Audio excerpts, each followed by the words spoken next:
Parlons à présent d'un point particulier du Languedoc, les caves coopératives. Pourquoi parler des caves coopératives?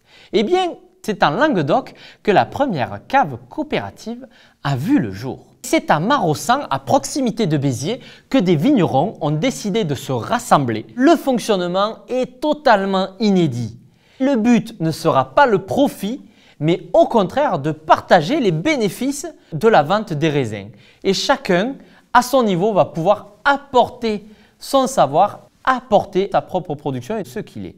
Les caves coopératives vont avoir tendance à sélectionner des parcelles, travailler sur le terroir, travailler sur le rendement beaucoup plus bas de manière à extraire la quintessence du sol et le meilleur que peut amener chaque petit vigneron et dont certains vont posséder juste 1 ou 2 hectares.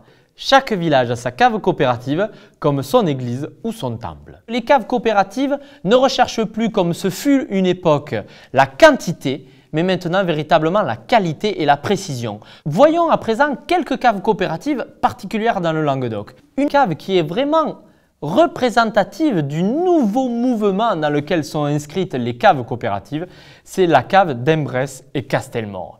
Cette cave a fait le choix d'aller jusqu'au bout de la recherche de l'excellence.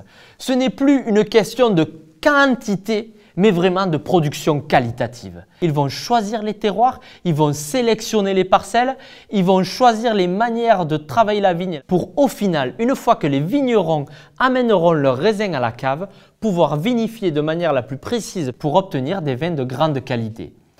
Nous avons plusieurs beaux exemples de caves coopératives dans le Languedoc. La cave coopérative de Roquebrun rassemble une très grande majorité des vignerons sur ce terroir. L'AOC Saint-Chinian-Roquebrun est un des crus reconnus par l'INAO très récemment.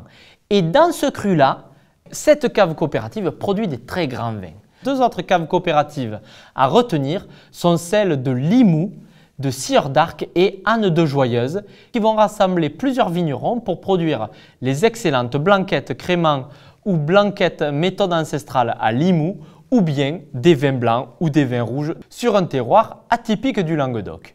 Au final, les caves coopératives ont opéré un passage extraordinaire dans les années 2000. Le fait que plusieurs vignerons se rassemblent dans une cave coopérative leur permet de pouvoir acheter les derniers matériels de pointe et de mélanger la recherche de typicité du terroir avec la recherche scientifique. Ce n'est pas une production industrielle, c'est véritablement une production artisanale typique et représentative de chaque appellation du Languedoc.